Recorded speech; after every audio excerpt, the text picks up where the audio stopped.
Di sebuah desa kecil di pinggiran kota, berdirilah sebuah rumah tua dengan pagar kayu sederhana yang catnya sudah mulai mengelupas dimakan waktu. Dari luar, rumah itu tak tampak istimewa. Atapnya agak miring, dindingnya sudah kusam, dan halaman depannya ditumbuhi bunga-bunga liar yang tumbuh tanpa pola. Namun di dalam rumah itu, tinggal seorang nenek bernama Nenek Ratna, sosok yang dikenal warga sekitar sebagai wanita tua yang hidup sederhana. Setiap pagi, Nenek Ratna selalu terlihat berjalan pelan ke pasar dengan keranjang anyaman di tangannya. Pakaiannya sederhana, kebaya lusuh yang warnanya sudah pudar, dan selendang tipis yang selalu ia lilitkan di bahunya. Ia membeli sayur secukupnya, kadang hanya 2 atau 3 ikat bayam, atau beberapa buah cabai. Warga pasar sering iba padanya, bahkan ada yang suka memberinya tambahan barang dagangan tanpa meminta bayaran. Namun, ada sesuatu yang aneh pada diri Nenek Ratna.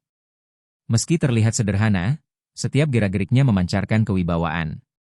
Tatapan matanya tajam namun lembut, cara bicaranya halus, seolah ia bukan orang biasa. Bahkan, cara ia memegang uang, cara ia menghitung belanjaan, begitu rapi dan teratur, tidak seperti orang tua pada umumnya.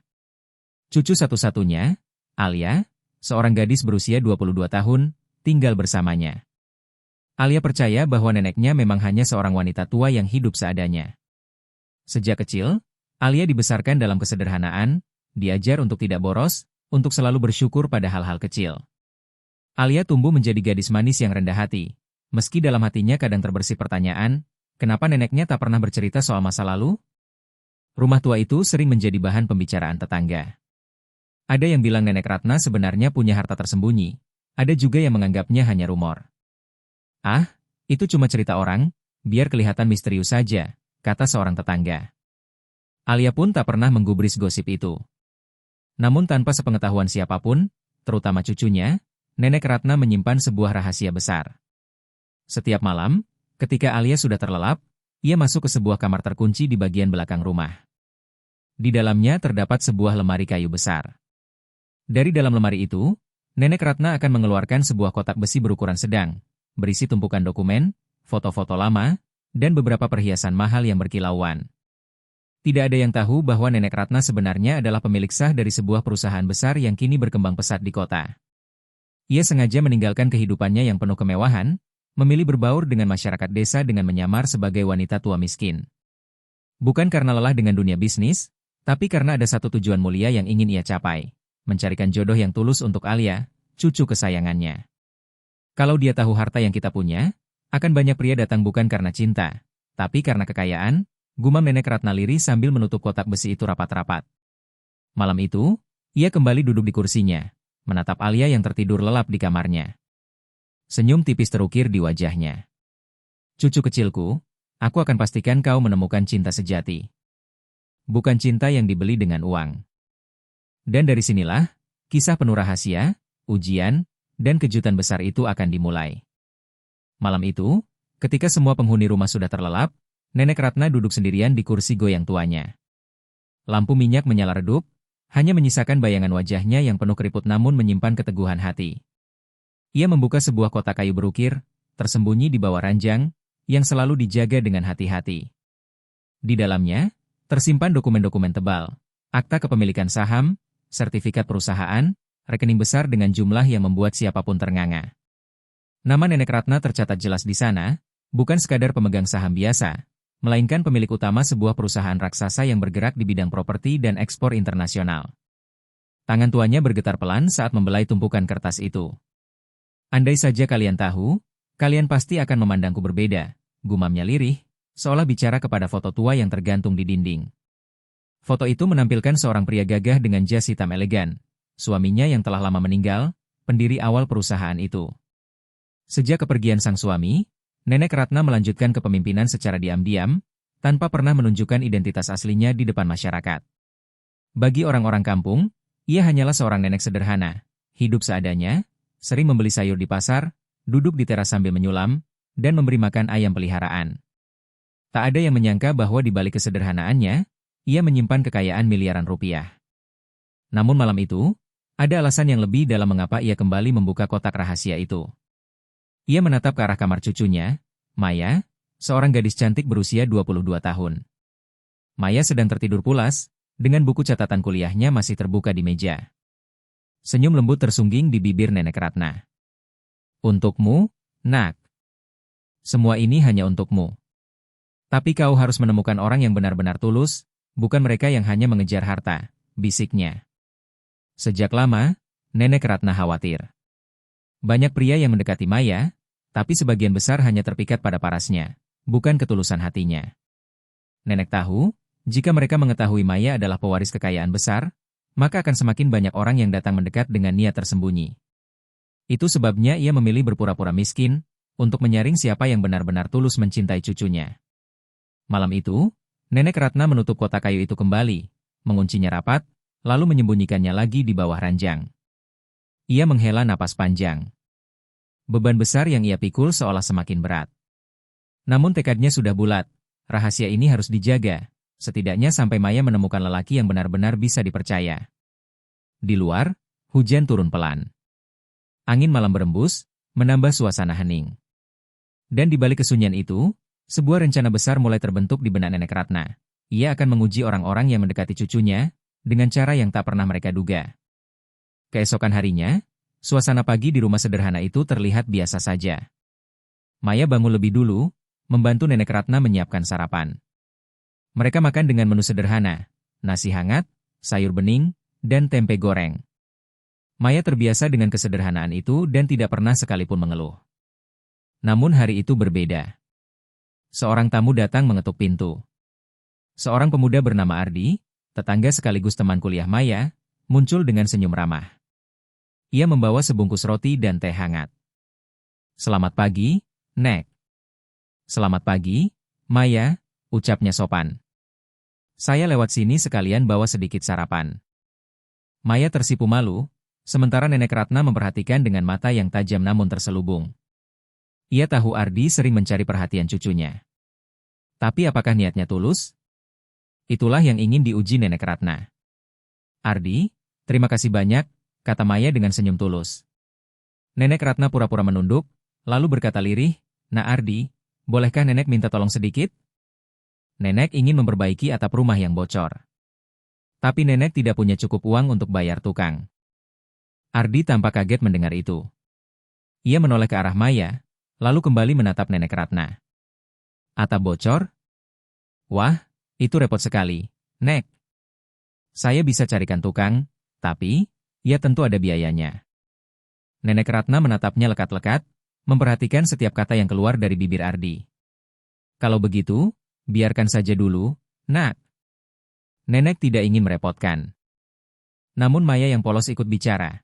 "Ardi, kalau kamu tidak sibuk, mungkin kamu bisa bantu mengecek dulu bagian mana yang rusak? Setidaknya kita tahu apa yang harus diperbaiki." Ardi tersenyum canggung. "Ah, iya. Tapi, saya ada kelas sebentar lagi. Mungkin nanti sore saya mampir." Jawaban itu sudah cukup bagi Nenek Ratna. Ia tersenyum samar, menahan diri agar tidak langsung menunjukkan kekecewaannya. Dalam hati, ia tahu, Ardi bukanlah orang yang siap berkorban tanpa pamrih. Setelah Ardi pergi, Maya bertanya polos, "Nek, kenapa tadi Nenek minta tolong soal atap? Kan sebenarnya kita masih bisa menambalnya dengan plastik." Nenek Ratna mengelus kepala cucunya sambil tersenyum lembut. "Maya, kadang-kadang orang baru terlihat aslinya ketika mereka diminta menolong dalam keadaan sulit. Itulah cara Nenek menilai siapa yang benar-benar tulus." Maya terdiam, merenungi kata-kata itu. Ia belum sepenuhnya mengerti, tapi ia percaya pada kebijaksanaan neneknya. Malamnya, saat Maya sudah tertidur, Nenek Ratna kembali duduk di kursi goyang, menatap keluar jendela. Ia bergumam lirih, satu sudah gugur. Tapi ujian ini baru saja dimulai.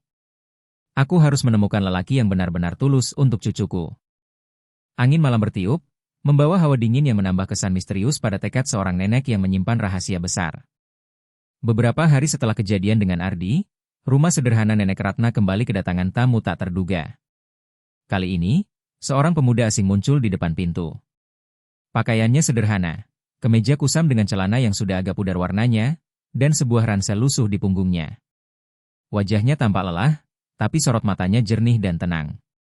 "Permisi, saya dengar ada rumah yang menyewakan kamar kecil untuk tinggal." "Apa benar ini rumahnya?" tanyanya sopan sambil menunduk. Maya kaget. Ia menatap neneknya, seolah meminta jawaban. Nenek Ratna, yang sedang duduk di kursi goyang, memperhatikan pemuda itu dengan pandangan penuh selidik. Dalam hati, ia langsung merasa ada sesuatu yang berbeda dari sosok ini. "Kamu siapa, Nak?" "Dari mana asalmu?" tanya Nenek Ratna. Pemuda itu tersenyum tipis. "Nama saya Raka. Saya perantau. Baru tiba di kota ini untuk mencari pekerjaan. Tidak banyak yang saya punya, hanya sedikit uang tabungan. Karena itu saya mencari tempat tinggal yang sederhana." Nenek Ratna pura-pura menghela napas berat. Rumah nenek memang tidak seberapa. Tapi kalau kamu tidak keberatan dengan kesederhanaan, silakan tinggal di sini. Kamu bisa gunakan kamar kosong di samping. Maya sempat ragu. "Nek, apa tidak terlalu berisiko menerima orang asing?" bisiknya. Namun Nenek Ratna menepuk tangan cucunya dengan lembut. "Percayalah, Maya. Kadang orang asing bisa lebih jujur daripada yang kita kenal." Hari-hari berikutnya, Raka benar-benar menunjukkan sikap berbeda. Ia membantu membersihkan halaman, memperbaiki pagar kayu yang sudah reot, bahkan mengganti genteng bocor tanpa diminta. Ia tidak pernah mengeluh, meski tubuhnya jelas kelelahan setelah seharian mencari pekerjaan. Suatu sore, Maya memergoki Raka duduk di bawah pohon mangga dengan secari kertas lusuh.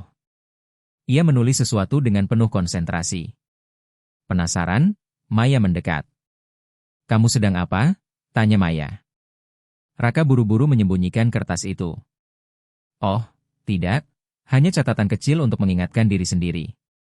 Supaya tidak lupa tujuan saya." Maya menatapnya curiga, tapi Raka hanya tersenyum. Ada misteri yang ia sembunyikan, namun bukan dengan maksud buruk, setidaknya begitu yang Maya rasakan. Nenek Ratna, yang diam-diam memperhatikan dari jendela, makin yakin bahwa Raka berbeda. Ia tidak punya banyak, tapi ia memberi dengan apa yang ia bisa. Itulah nilai yang selama ini Nenek Ratna cari. Malam itu, sambil menyeruput teh hangat, Nenek Ratna bergumam dalam hati. Apakah mungkin, cucuku akan menemukan kebahagiaan pada pemuda ini? Atau, dia juga menyimpan rahasia seperti diriku? Bayangan lampu minyak di dinding bergoyang, seolah ikut mengiringi rasa penasaran yang makin besar dalam hati Nenek Ratna. Hari demi hari berjalan, dan kehadiran Raka perlahan-lahan membawa suasana baru di rumah sederhana itu. Meski hidup dalam keterbatasan, ada ketulusan dalam setiap tindakannya. Suatu pagi, ketika Maya sedang menjemur pakaian, ia melihat Raka kembali dari pasar dengan tangan penuh belanjaan. Anehnya, Maya tahu Raka belum juga mendapat pekerjaan tetap. "Raka, dari mana kamu dapat uang untuk membeli semua ini?" tanyanya dengan nada khawatir. Raka tersenyum canggung. "Aku hanya membantu seorang pedagang mengangkut barang dagangan. Sebagai imbalan, dia memberiku sedikit sayuran ini. Tidak banyak, tapi cukup untuk kita makan bersama." Maya terdiam. Hatinya mulai luluh. Jarang ia menemukan lelaki yang tidak mengeluh meski hidup susah, justru masih mau berbagi. Sore harinya, Nenek Ratna memanggil Raka untuk duduk di beranda. Dengan tatapan tajam tapi penuh makna, ia bertanya, "Raka, apa yang paling kamu inginkan dalam hidup?" Raka tidak langsung menjawab. Ia menunduk, menatap telapak tangannya yang kasar, lalu berkata pelan, "Saya hanya ingin hidup jujur, Nek. Tidak banyak yang bisa saya banggakan. Tapi saya percaya, kebahagiaan itu ada kalau kita tidak menyakiti orang lain." Jawaban sederhana itu membuat Nenek Ratna tertegun. Ia sudah lama tidak mendengar jawaban tulus seperti itu dari seorang pemuda. Kebanyakan lelaki yang dekat dengan Maya selalu berbicara soal harta, jabatan, atau cita-cita besar. Tapi Raka, ia hanya bicara tentang kejujuran. Malamnya, Maya bercerita kepada neneknya. "Nek, aku tidak tahu kenapa, tapi aku merasa aman kalau ada Raka. Meskipun dia bukan siapa-siapa, dia seperti punya ketulusan yang tidak bisa aku jelaskan." Nenek Ratna tersenyum samar. Dalam hatinya, ia tahu cucunya mulai jatuh hati. Namun, masih ada hal yang belum ia ungkap, tentang siapa dirinya sebenarnya, tentang harta yang ia sembunyikan, dan tentang alasan kenapa ia berpura-pura miskin. Di sisi lain, Raka pun menyimpan rahasia. Kadang ia terlihat menulis surat yang tidak pernah ia tunjukkan kepada siapapun. Kadang, matanya berkaca-kaca saat menatap langit malam. Seolah ia memikul beban besar yang tidak berani ia ceritakan. Namun satu hal pasti, dari hari ke hari, kejujurannya makin jelas terlihat. Ia tidak pernah memanfaatkan kebaikan Nenek Ratna, tidak pernah meremehkan Maya, dan selalu memberi lebih dari apa yang ia terima. Dan Nenek Ratna tahu, waktunya semakin dekat untuk menguji hati pemuda ini. Malam itu, Nenek Ratna duduk di kursi goyangnya, menatap kosong keluar jendela. Maya sudah tertidur, tapi pikirannya terus dipenuhi rasa penasaran. Jika benar Raka adalah orang baik, ia harus membuktikan dengan tindakan, bukan sekadar kata-kata. Keesokan harinya, Nenek Ratna sengaja menguji Raka dengan sebuah permintaan kecil namun penting. "Raka," katanya sambil menyerahkan sebuah amplop lusuh, "tolong antarkan uang ini ke warung Busari. Katakan ini untuk melunasi hutang belanjaanku." Raka mengangguk tanpa ragu. Ia berjalan ke warung sambil menggenggam amplop itu. Di dalam, ada uang pas untuk membayar hutang. Namun, saat ia tiba di warung, Busari yang sudah lanjut usia itu salah menghitung kembalian, memberinya uang lebih banyak. Raka menatap uang di tangannya. Hatinya berdebat, dengan uang itu, ia bisa membeli kebutuhan kecil yang ia perlukan. Tapi ia menghela napas panjang, lalu mengembalikannya. "Maaf, Bu, ini kelebihan." Nenek Ratna pasti tidak ingin hutangnya dibayar dengan cara yang salah. Busari tersenyum, matanya berkaca-kaca. "Jarang sekali ada pemuda jujur sepertimu, Nak. Semoga rezekimu dilapangkan." Ketika Raka kembali, Nenek Ratna memperhatikan wajahnya dengan seksama. "Sudah kamu bayarkan?" tanyanya. Raka mengangguk. "Iya, Nek. Semuanya sudah lunas." Ratna pura-pura tidak tahu tentang kelebihan uang tadi, tapi diam-diam ia sudah mendapat laporan dari Busari. Hatinya lega. Raka berhasil melewati ujian kecil itu. Namun, ujian berikutnya tidak akan semudah ini. Ia harus tahu apakah Raka benar-benar tulus mencintai Maya, bukan karena hal lain. Malam itu, Ratna menulis sesuatu di buku catatannya. Sebuah rencana uji coba kedua, lebih berat, lebih berisiko. Sementara itu, Maya duduk di kamarnya, menatap foto ayah dan ibunya yang sudah lama tiada. Ia berbisik pelan, "Andai kalian masih ada, mungkin kalian bisa memberiku nasihat. Tapi sekarang, hanya ada aku, Nenek, dan Raka." Di luar jendela, bulan bulat bersinar terang. Dan di bawah sinar itu, 3 hati terikat dalam nasib yang semakin rumit. Pagi itu, udara desa terasa segar. Burung-burung berkicau, embun masih menempel di dedaunan. Namun, hati Nenek Ratna justru dipenuhi kegelisahan. Ujian pertama telah membuktikan kejujuran Raka. Tapi, jujur saja tidak cukup. Ia harus memastikan apakah pemuda itu sanggup melindungi cucunya di saat susah, bukan hanya di saat tenang. Ratna sengaja berpura-pura sakit. Tubuhnya dibalut selimut lusuh, napasnya dibuat tersengal-sengal. Maya yang panik langsung berlari ke dapur, membuatkan air hangat. "Raka, tolong bantu aku." Nenek tiba-tiba lemah sekali, seru Maya. Tanpa menunggu, Raka berlari masuk. Ia menatap Nenek Ratna dengan wajah cemas. "Nek, ayo kita ke puskesmas. Jangan ditahan begini." Ratna menggeleng pelan. "Aku tidak punya uang untuk berobat, Nak." "Biarkan saja, ini mungkin waktuku." Namun Raka tak menyerah. Ia segera membuka dompet kecil yang lusuh, menghitung isinya. Hanya ada beberapa lembar ribuan, tapi ia tetap bergegas. "Kalau perlu, aku pinjam uang dari teman. Yang penting, Nenek harus diperiksa. Hidup seseorang tidak bisa ditukar dengan uang." Maya menatapnya, hatinya terenyuh. Air mata menetes tanpa bisa ia tahan. Sementara Ratna diam-diam mengamati setiap kata yang keluar dari mulut Raka. Akhirnya, setelah melihat kesungguhan Raka, Ratna pulih perlahan. Ia menghela napas panjang dan berkata, "Mungkin hanya masuk angin, Maya. Tidak perlu sampai ke puskesmas." Maya mengangguk lega, tapi Raka menatap Ratna penuh curiga. "Nenek, apa benar hanya masuk angin? Atau Nenek sengaja menguji aku?" Pertanyaan itu membuat Ratna tercekat. Ia menunduk, pura-pura lemah. Namun, dalam hatinya, ia kagum. Raka ternyata cukup peka untuk mencium sesuatu. Malam harinya, Ratna menulis lagi di buku catatannya. Raka lulus ujian kedua. Tapi aku harus tahu apakah ia benar-benar mencintai Maya, bukan sekadar rasa iba atau kasihan. Ia pun mulai merancang ujian terakhir. Ujian yang akan menentukan segalanya. Beberapa hari setelah drama Sakit yang diperankannya, Nenek Ratna memutuskan sudah waktunya mengungkap sisi lain dari hidupnya.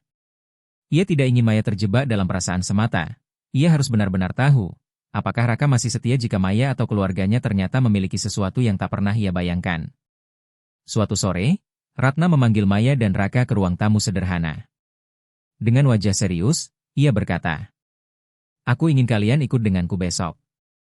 Ada sesuatu yang harus kalian lihat." Keesokan harinya, mereka naik angkot menuju kota besar. Raka heran, kenapa nenek sepagi ini sudah begitu rapi, berbeda dari biasanya? Setelah menempuh perjalanan panjang, mereka tiba di depan sebuah gedung tinggi yang menjulang megah. Nama besar perusahaan terpampang di puncak gedung, membuat siapapun yang lewat pasti menoleh. Maya tercengang. "Nenek, kenapa kita ke sini?" Ratna hanya tersenyum samar. "Ikut saja." Begitu mereka masuk, beberapa karyawan langsung berdiri, menundukkan kepala memberi hormat. "Selamat pagi, Bu Ratna," ucap salah satu manajer dengan penuh hormat. Raka terdiam. Jantungnya berdetak tak karuan. Maya pun menoleh ke neneknya dengan wajah bingung. "Bu Ratna? Manajer? Nenek, apa sebenarnya ini?" Ratna melangkah masuk ke ruangan besar bertuliskan, Direktur Utama. Ia duduk di kursi empuk, lalu menatap Maya dan Raka yang masih berdiri dengan mulut ternganga. "Aku akan jujur sekarang. Semua ini milikku. Aku bukan nenek miskin yang kalian kira. Aku pemilik perusahaan ini." Maya terkejut sampai tak bisa berkata-kata. Selama ini, ia mengira neneknya hanyalah wanita tua yang hidup sederhana di desa. Raka lebih terpukul lagi, ia merasa dunianya terguncang. Ratna menatap Raka tajam. "Dan sekarang, aku ingin tahu jawabanmu. Apakah kau masih mau bersama cucuku, meskipun dia berasal dari keluarga yang sangat kaya raya? Atau justru ini membuatmu takut? Atau membuatmu tamak?" Ruangan itu hening. Raka terdiam, wajahnya pucat. Semua pertanyaan berputar di kepalanya. Apakah Maya benar-benar mencintainya apa adanya? Apakah dirinya cukup layak untuk berdiri di samping gadis yang ternyata cucu seorang pengusaha besar? Ratna memperhatikan dengan seksama setiap gerakannya. Inilah ujian terakhir, ujian terbesar. Hening panjang memenuhi ruangan megah itu. Raka berdiri kaku, menunduk dalam-dalam, sementara Maya menatapnya cemas, takut jawaban yang akan keluar akan menghancurkan segalanya. Ratna menunggu dengan sabar, wajahnya tegas, tatapannya seperti menembus ke dalam hati Raka. Akhirnya, Raka menghela napas panjang. Ia menatap Maya, lalu beralih ke Ratna. Dengan suara bergetar tapi penuh ketegasan, ia berkata, "Bu, saya tidak tahu harus berkata apa. Saya hanya seorang pemuda biasa, tak punya harta, tak punya jabatan. Tapi, saya mencintai Maya bukan karena saya pikir dia kaya atau miskin. Saya jatuh cinta karena dia tulus, karena dia baik hati, karena dia tidak pernah merendahkan saya. Jadi, walaupun saya merasa tidak pantas, saya akan tetap mencintainya. Bahkan jika saya harus hidup miskin selamanya, asalkan bersamanya, itu cukup bagi saya." Maya menutup mulutnya, menahan air mata. Kata-kata Raka terasa begitu tulus, tanpa dibuat-buat. Namun Ratna belum puas. Ia mencondongkan tubuh ke depan, menatap lebih tajam. "Kalau begitu, bagaimana kalau aku katakan, jika kau menikahi Maya, kau juga harus ikut memikul tanggung jawab besar keluarga ini? Kau harus siap dengan dunia bisnis, dengan semua mata yang mengawasi, dengan orang-orang yang hanya mendekat karena harta. Apa kau masih sanggup?" Raka terdiam sejenak. Wajahnya pucat, tetapi kemudian ia menggenggam tangan Maya erat-erat. "Kalau itu jalannya, saya akan belajar. Saya mungkin bukan siapa-siapa sekarang. Tapi untuk Maya, saya akan berusaha. Saya tidak ingin kehilangan dia, meski dunia di luar sana akan meremehkan saya." Air mata Maya akhirnya jatuh. Ia memeluk Raka erat-erat, seakan takut kehilangan. Ratna terdiam lama, lalu perlahan-lahan senyum tipis muncul di wajahnya. Ada kelegaan dalam matanya, meski ia berusaha menahannya agar tidak terlihat jelas. "Baiklah, Raka. Itu jawaban yang ingin ku dengar. Bukan soal harta, bukan soal jabatan, tapi soal kesungguhan hatimu. Suasana ruangan berubah hangat, meskipun Raka masih gemetar setelah pengakuan besar itu. Namun, sebelum mereka benar-benar bisa bernapas lega, Ratna berkata lagi dengan nada misterius. Tapi ingat, ujian belum selesai. Dunia luar akan menguji kalian lebih keras daripada aku. Setelah percakapan penuh emosi itu, Ratna meminta Maya dan Raka untuk pulang lebih dulu. Ia butuh waktu menyendiri. Maya sempat ragu, tapi Ratna tersenyum menenangkan. Tenanglah, nak. Aku hanya ingin berpikir sejenak. Percayalah, semua ini demi kebaikan kalian. Ketika rumah kembali sunyi, Ratna berjalan ke ruang kerjanya. Di sana, berderet map-map bisnis besar dan lembaran-lembaran perjanjian. Namun di balik rak kayu tua, tersembunyi sebuah laci khusus dengan kunci rahasia. Ratna membuka laci itu, menatap selembar dokumen yang sudah lama ia simpan. Di atasnya tertulis, Aliansi Keluarga Wiryawan Santoso Group. Matanya menajam. Ia teringat masa lalu, saat ia terpaksa menolak perjodohan untuk Maya dengan salah satu pewaris Santoso Group, keluarga konglomerat lain yang sudah lama bersaing dengan perusahaannya. Mereka marah, merasa dihina, dan sempat bersumpah akan membalas penolakan itu. Kini, Ratna tahu, kabar soal Maya dan seorang pria sederhana bernama Raka pasti sudah sampai ke telinga keluarga itu. Dunia bisnis kejam, dan Maya bisa menjadi sasaran empuk untuk dijatuhkan, hanya karena cinta. Ratna menutup map itu, lalu menatap foto lama suaminya yang sudah tiada. Mas, aku tahu kau ingin Maya bahagia. Tapi aku juga harus memastikan, laki-laki ini benar-benar bisa melindungi dia. Kalau tidak, semua usaha kita sia-sia. Dengan hati-hati, Ratna mengambil telepon, menghubungi seseorang yang sudah lama ia percayai. Siapkan rencana itu. Aku ingin menguji Raka lebih jauh. Jangan biarkan dia tahu bahwa ini dariku. Suaranya tegas, penuh wibawa. Di tempat lain, Maya dan Raka berjalan beriringan pulang. Maya tampak lega setelah semua yang terjadi. Tapi Raka merasa ada sesuatu yang belum selesai. Tatapan Ratna tadi, ucapan terakhirnya, semuanya meninggalkan tanda tanya besar di pikirannya. Dan benar saja, ujian yang dimaksud Ratna ternyata bukan sekadar kata-kata. Sebuah badai besar sedang menunggu mereka. Badai yang akan menguji cinta, kesetiaan, dan keberanian Raka lebih dari sebelumnya. Setelah identitas asli Nenek Surti terungkap, berita itu cepat menyebar di desa. Ternyata perusahaan besar yang namanya sering muncul di televisi adalah miliknya. Orang-orang mulai datang, ada yang ingin meminta bantuan, ada yang iri, bahkan ada juga keluarga jauh yang mendadak mengaku kerabat. Maya merasa canggung, sementara Raka tetap berada di sisinya. Namun masalah baru muncul ketika seorang pria parubaya datang, mengaku sebagai anak sah Nenek Surti yang selama ini disembunyikan. Ia menuntut bagian dari kekayaan dan menolak hubungan Maya dengan Raka. Pria parubaya yang mengaku sebagai anak kandung Nenek Surti membuat keributan besar. Ia membawa dokumen palsu untuk merebut warisan, bahkan sempat menekan Maya agar menyerahkan harta perusahaan. Maya hampir putus asa, namun Raka dengan tenang menyelidiki kebenaran di balik pengakuan itu. Dengan bantuan pengacara, terbukti bahwa pria tersebut hanyalah penipu yang ingin memanfaatkan kabar tentang Nenek Surti. Nenek Surti jatuh sakit karena stres, dan disinilah Maya benar-benar diuji. Apakah ia akan terus mempertahankan cinta dengan Raka, atau menyerah pada tekanan orang-orang yang mulai mencibir? Raka membuktikan dirinya dengan tetap merawat Maya dan Nenek Surti, tanpa sedikit pun tergoda oleh harta. Kesungguhan hatinya akhirnya meluluhkan semua keraguan. Saat kondisi Nenek membaik, ia mengumpulkan seluruh keluarga dan warga yang pernah mencibir Maya. Dengan suara tegas, ia berkata bahwa harta bukanlah tujuan hidupnya. Ia memilih menyerahkan perusahaan itu kepada Maya, bukan hanya sebagai cucu, tetapi sebagai penerus yang memiliki hati bersih. Di hadapan semua orang, ia juga merestui hubungan Maya dengan Raka. Momen yang paling mengharukan adalah ketika Maya, sambil menangis, menggenggam tangan Raka dan berkata, "Kalau bukan karena kamu, aku mungkin sudah menyerah. Aku nggak butuh semua ini kalau tidak ada yang tulus di sisiku." Warga desa yang dulu memandang rendah Raka kini berbalik memberi hormat, menyadari bahwa kesederhanaan tidak bisa diukur dari pakaian atau pekerjaan. Nenek Surti tersenyum lega. Akhirnya ia menemukan jodoh tepat untuk cucunya. Bukan karena harta, tapi karena ketulusan. Cerita pun berakhir dengan pernikahan sederhana di halaman rumah Nenek Surti. Tidak ada kemewahan berlebihan, hanya keluarga, sahabat, dan kebahagiaan murni.